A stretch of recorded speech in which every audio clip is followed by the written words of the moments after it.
Hi friends, అందరికీ నమస్కారం. రాష్ట్ర ప్రభుత్వం అమలు చేస్తున్న 5 సంక్షేమ పథకాలకు సంబంధించిన పూర్తి అప్డేట్ ఈ వీడియోలో నేను మీకైతే తెలియజేయడం జరుగుతుంది. ముందుగా వైఎస్ఆర్ పెన్షన్ కానుక విషయానికి కనుక వచ్చినట్లయితే, వైఎస్ఆర్ పెన్షన్ కానుకకు సంబంధించి ఒక అప్డేట్ అయితే రావడం జరిగింది. ఇందులో పెన్షన్‌కి సంబంధించి మీరు వేరొక ప్రాంతానికి ట్రాన్స్‌ఫర్ చేసుకోవాలనుకున్నా లేదా పోర్టబిలిటీ అనేది చేసుకోవాలనుకున్నా సరే, దీనికి సంబంధించిన ఆప్షన్ అనేది వెల్‌ఫేర్ లాగిన్‌లో అయితే రావడం జరిగింది. ఎవరైనా సరే పెన్షన్‌దారులు వేరొక గ్రామ వార్డు సచివాలయానికి గాని లేదా వేరొక జిల్లాలోని వేరొక గ్రామ వార్డు సచివాలయం పరిధిలోకి మీ యొక్క పెన్షన్ కనుక ట్రాన్స్‌ఫర్ చేసుకోవాలనుకున్నట్లయితే వెంటనే రిక్వెస్ట్ కనుక పెట్టుకున్నట్లయితే అటువంటి వారందరికీ యాక్సెప్ట్ అనేది చేసిన తర్వాత ప్రస్తుతం మీరు ఎక్కడైతే పెన్షన్ పొందాలనుకుంటున్నారో ఆ ప్రాంతంలో మీరు పెన్షన్ ప్రతి నెల అయితే తీసుకోవడానికి వెసులుబాటు అనేది కల్పించడం జరిగింది. దీనికి సంబంధించిన 3 ఆప్షన్లు కనుక చూసుకున్నట్లయితే మీరు వేరొక జిల్లాలో కనుక ఉన్నట్లయితే ఆ జిల్లా పరిధిలోని ఏదో ఒక గ్రామ వార్డు సచివాలయం పరిధిలో మీరు ప్రతి నెల పెన్షన్ తీసుకోవాలనుకున్నట్లయితే ప్రస్తుతం మీరున్న గ్రామ వార్డు సచివాలయం నుంచి వేరొక గ్రామ వార్డు సచివాలయానికి ట్రాన్స్ఫర్ అనేది చేయబడుతుంది. దీనికి సంబంధించి ఎవరైనా సరే రిక్వెస్ట్ అనేది పెట్టుకున్నట్లయితే ఎంపీడీఓ లాగిన్‌లో దీనికి సంబంధించిన అప్రూవల్ గనుక వచ్చినట్లయితే మీకు ప్రతి నెల పెన్షన్ మీరు ఎక్కడైతే పొందాలనుకుంటున్నారో అక్కడ మీకైతే రావడం జరుగుతుంది. ఎవరైనా సరే పెన్షన్‌కి సంబంధించి ట్రాన్స్ఫర్ అనేది పెట్టుకోవాలనుకున్నట్లయితే వెంటనే రిక్వెస్ట్ అనేది పెట్టుకున్నట్లయితే మీకు అప్రూవల్ అనేది రావడం జరుగుతుంది. ఈ విధంగా సక్సెస్‌ఫుల్‌గా మీ యొక్క పెన్షన్‌కి సంబంధించి ట్రాన్స్ఫర్ గనుక అయినట్లయితే మీకు ప్రతి నెల పెన్షన్ ఎక్కడైతే పొందాలనుకుంటున్నారో అక్కడ మీకు ప్రతి నెల పెన్షన్ అయితే అందజేయడం జరుగుతుంది. అలాగే ఈకేవైసీకి సంబంధించి గనుక చూసుకున్నట్లయితే రైతులకు సంబంధించిన ఒక అప్డేట్ అయితే రావడం జరిగింది. ఇక మీదట రైతులు తప్పనిసరిగా ఈకేవైసీ ఎవరైనది చేసుకున్న అంటే రైతులకు సంబంధించిన పంట పొలాలకు సంబంధించిన వివరాలనేది ఈ క్రాప్‌లో నమోదనేది చేసుకుని ఉండి, ఈకేవైసీ అనేది ఎవరైతే చేసుకుని ఉంటారో వారికి సంబంధించి మాత్రమే ఇక మీదట ధాన్యం కొనుగోలు చేస్తామని అధికారులైతే తెలియజేయడం జరిగింది. దీనికి సంబంధించి ప్రతి రైతుకు వెంటనే తెలియజేయాలని, ఇంకా ఎవరైనా సరే ఈకేవైసీ కనుక చేసుకోకపోయినట్లయితే వెంటనే చేయాలని కూడా తెలియజేయడం జరిగింది. ఇప్పటివరకు 55% మంది మాత్రమే రైతులు ఈకేవైసీ చేసుకున్నారని, అలాగే ప్రతిరోజు 10% చొప్పున రానున్న 4 రోజుల్లో 100% పూర్తిగా ఈ యొక్క ఈకేవైసీ విధానాన్ని పూర్తి చేయాలని తెలియజేయడం జరిగింది. ఈ నెల 13వ తేదీ నుంచి ప్రతిరోజు వైఎస్ఆర్ రైతు భరోసా కేంద్రాల్లో ధాన్యం సేకరణకు సంబంధించిన శిక్షణ కార్యక్రమాలు ప్రారంభిస్తామని, దీనికి సంబంధించిన ఈకేవైసీ అనేది ప్రతి ఒక్క గ్రామ వార్డు సచివాలయం పరిధిలో కానీ లేదా మండల స్థాయిలోని అధికారుల ద్వారా ఈ యొక్క ఈకేవైసీ పూర్తి చేయాలని అధికారులు అయితే తెలియజేయడం జరిగింది. ప్రతి మండలంలో తహసీల్దార్లు అలాగే ఎంపీడీఓల బృందం తప్పనిసరిగా స్పందన జరిగే సచివాలయంలో కానీ లేదా స్పందన జరిగే ప్రాంతంలో కనీసం 2 లేదా 3 గంటల సమయం అక్కడే కేటాయించాలని, సమస్యలకు సంబంధించి ఎవరైనా సరే అర్జీలు కనుక పెట్టుకున్నట్లయితే వెంటనే పరిష్కరించాలని కూడా తెలియజేయడం జరిగింది. ఇక మీదట రైతుకు సంబంధించిన ధాన్యం కొనుగోలు చేయాలంటే తప్పనిసరిగా ప్రతి రైతు వారికి సంబంధించిన పంట వివరాలు ఆన్లైన్లో నమోదు చేసుకుని ఈకేవైసీ తప్పనిసరిగా చేసుకుని ఉండాలని అధికారులు అయితే తెలియజేయడం జరిగింది. అలాగే డ్వాక్రా మహిళలకు సంబంధించిన ఒక అప్డేట్ అయితే రావడం జరిగింది. డ్వాక్రా సంఘాల్లోని ప్రతి ఒక్క మహిళకు కొత్త బాధ్యతలు అనేది ఇవ్వడం జరిగింది. పాఠశాలలో అమలు చేస్తున్న జగనన్న గోరుముద్ద పథకానికి సంబంధించిన తనిఖీ బాధ్యతలను ప్రభుత్వం డ్వాక్రా సంఘాలకి అప్పగించడం జరిగింది.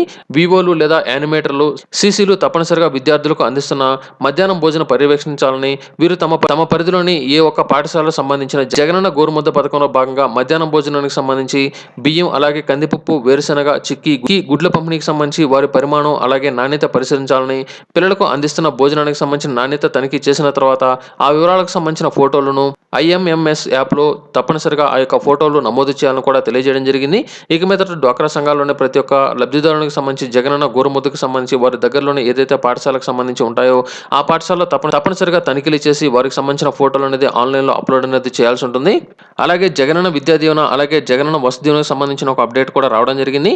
ఇంకా ఎవరైనా సరే జగనన్న విద్యా దీవెన కావచ్చు లేదా జగనన్న వసతి దీవెనకు సంబంధించి ఇంకా ఎవరైనా సరే బయోమెట్రిక్ అథెంటికేషన్ అనేది వేయకపోయినట్లయితే అంటే విద్యార్థి కావచ్చు లేదా విద్యార్థి యొక్క తల్లి ఇప్పటివరకు బయోమెట్రిక్ కనుక వేయకపోయినట్లయితే దీనికి సంబంధించి కొన్ని ఆప్షన్ అనేది రావడం జరిగింది.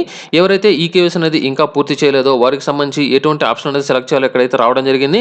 ప్రస్తుతం వారు వేరొక ప్రాంతానికి అంటే ప్రస్తుతం ఆ గ్రామ వార్డు సచివాలయం పరిధిలో వారు లేరు, వేరొక ప్రాంతానికి షిఫ్టింగ్ అనేది అయినట్లు, లేదా ప్రస్తుతం వారు వేరొక ప్రాంతంలో వర్క్ నిమిత్తం వెళ్ళినట్లు, లేదా ప్రస్తుతం వారు చనిపోయినట్లు, లేదా కోవిడ్ కారణంగా వారికి హోమ్ క్వారంటైన్లో ఉన్నట్లు, లేదా అలాగే వీరికి సంబంధించిన బయోమెట్రిక్ వేసే సమయంలో ఫెయిల్ అనేది అవుతున్నట్లు, లేదా విద్యార్థికి సంబంధించి కావచ్చు లేదా తల్లికి సంబంధించిన ఆధార్ సంబంధించిన వివరాలను తప్పుగా నమోదైనట్లు, లేదా జగనన్న విద్యా దీవెనకు సంబంధించి 2వ విడత డబ్బులు ఇంకా మీకు గనుక రాకపోయినట్లయితే ఈ యొక్క ఆప్షన్ అనేది సెలెక్ట్ చేసుకోవాలని అధికారులు అయితే తెలియజేయడం జరిగింది.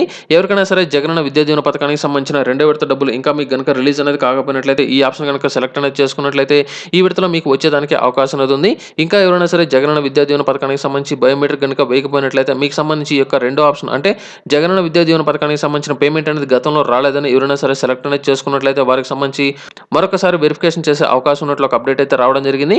అలాగే ఏపీ హౌసింగ్ సంబంధించి కూడా 2 అప్డేట్లు అయితే రావడం జరిగింది. రాష్ట్ర ప్రభుత్వం పేదలకు ఉచితంగా కేటాయించిన నివాస స్థలము లేదా ఇంటిపై 10 ఏళ్ల తర్వాత యాజమాన్య హక్కు కల్పిస్తూ దీనికి సంబంధించిన ఉత్తర్వులు అయితే జారీ చేయడం జరిగింది. ప్రస్తుతం 20 సంవత్సరాల తర్వాత మాత్రమే యాజమాన్య హక్కులు లభిస్తుండగా దీనిని 10 సంవత్సరాలకు తగ్గిస్తూ సెప్టెంబర్లో రాష్ట్ర ప్రభుత్వం ఆర్డినెన్స్ అయితే తీసుకురావడం జరిగింది. దీనికి అనుగుణంగా ఏపీ అన్అలైన్డ్ ల్యాండ్ చట్టం 1977 నిబంధనలను సవరణ చేస్తూ రెవెన్యూ శాఖ ముఖ్య కార్యదర్శి ఉషారాణి ఉత్తర్వులు అయితే జారీ చేయడం జరిగింది. 2021 సెప్టెంబర్ 17వ తేదీ నాటికి నివాస స్థలం లేదా ఇంటిని ప్రభుత్వం కేటాయించి ఉండి 10 ఏళ్లు పూర్తయిన వారికి మాత్రమే ఈ యొక్క యాజమాన్య హక్కుకు సంబంధించిన లబ్ధిదారులు అవుతారని, వీరికి సంబంధించిన యొక్క ఇంటి స్థలం కానీ లేదా ఇంటిని విక్రయించుకునేదానికి కానీ లేదా బ్యాంకు నుంచి రుణాలు పొందేదానికి అవకాశం అనేది కల్పించడం జరిగింది. అలాగే జగనన్న సంపూర్ణ భూ హక్కు లబ్ధిదారులకు సంబంధించిన కూడా ఒక అప్డేట్ అయితే రావడం జరిగింది.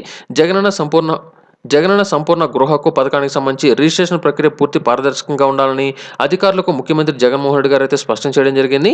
తగిన స్టాంపు పేపర్లు సిద్ధంగా ఉంచుకోవాలని, 10 నిమిషాల్లో తప్పనిసరిగా రిజిస్ట్రేషన్ పూర్తయ్యేలా చర్యలు తీసుకోవాలని అధికారులకు వివరించడం జరిగింది. ప్రతి ఒక్క గ్రామవార్డు సచివాలయం పరిధిలో రిజిస్ట్రేషన్ ప్రక్రియ త్వరలోనే ప్రారంభిస్తామని అయితే తెలియజేయడం జరిగింది. దీనికి సంబంధించి జగనన్న సంపూర్ణ గృహ హక్కు పథకానికి సంబంధించిన లబ్ధిదారులకు రిజిస్ట్రేషన్ నవంబర్ 20వ తేదీ నుంచి ప్రారంభించిన తర్వాత డిసెంబర్ 15వ తేదీ వరకు ఈ ప్రక్రియ పూర్తి చేస్తామని అధికారులు అయితే తెలియజేయడం జరిగింది. అంటే జగనన్న సంపూర్ణ గృహ హక్కు పథకానికి సంబంధించిన రిజిస్ట్రేషన్ అనేది నవంబర్ 20వ తేదీ నుంచి డిసెంబర్ 15వ తేదీ వరకు ఈ ప్రక్రియ అనేది కొనసాగిస్తామని అధికారులు అయితే తెలియజేయడం జరిగింది. ఇప్పటి వరకు జగనన్న సంపూర్ణ గృహ హక్కు పథకానికి సంబంధించి 52 లక్షల మంది నమోదైనట్లు అధికారులు అయితే తెలియజేయగా ఇందులో 45 లక్షల మందికి సంబంధించిన లబ్ధిదారుల డేటాను ఈ గ్రామ వార్డు సచివాలయాలకు ట్యాగింగ్ చేసినట్లు అధికారులు అయితే తెలియజేయడం జరిగింది. వీటిపై క్షేత్రస్థాయిలో పరిశీలన చేపట్టిన తర్వాత ఎప్పటికప్పుడు దరఖాస్తులు ఆమోదిస్తున్నట్లు అలాగే రానున్న మరొక 10 రోజుల్లో పూర్తి స్థాయిలో దరఖాస్తును ఆమోదిస్తున్నట్లు అధికారులు అయితే తెలియజేయడం జరిగింది. ఇందులో జగనన్న సంపూర్ణ గృహ హక్కు పథకానికి సంబంధించి రుణవిముక్తి ధృవీకరణ పత్రం కూడా విడుదల చేయడం జరిగింది. ఇందులో ఎవరైతే రుణాలను తీసుకుని ఉండి ప్రస్తుతం దీనికి సంబంధించిన అమౌంట్ అనేది చెల్లించి ఉంటారో అటువంటి వారందరికీ ఈ విధంగా గృహ హక్కు పథకానికి సంబంధించిన ధృవీకరణ పత్రాలు అయితే పంపిణీ చేయడం జరుగుతుంది.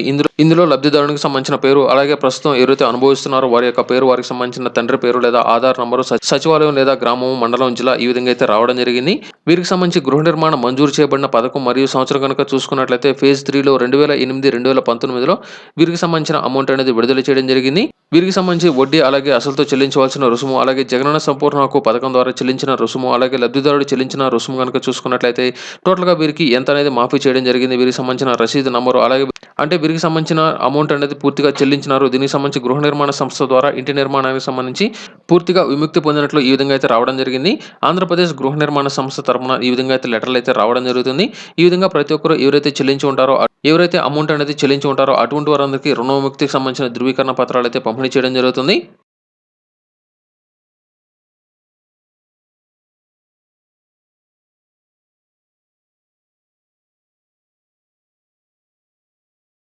ఆంధ్రప్రదేశ్ ప్రభుత్వం నుంచి వచ్చే ప్రతి పథకానికి సంబంధించి ఎప్పటికప్పుడు లేటెస్ట్ అప్డేట్స్ మీ మొబైల్ ఫోన్కి రావాలి అంటే కింద కనిపిస్తున్న రెడ్ కలర్ సబ్స్క్రైబ్ బటన్ని క్లిక్ చేసి పక్కనే వచ్చిన బెల్ ఐకాన్ క్లిక్ చేయడం ద్వారా మనకు ఆల్ అనే ఒక ఆప్షన్ వస్తుంది. ఈ ఆప్షన్ని యాక్టివేట్ చేసిన వెంటనే వైరల్ వాసు యూట్యూబ్ ఛానల్ నుంచి వచ్చే ప్రతి వీడియో మీ మొబైల్ ఫోన్కి నోటిఫికేషన్లో రావడం జరుగుతుంది. అలాగే దయచేసి ఈ వీడియోను లైక్ చేయండి, అలాగే షేర్ చేయండి.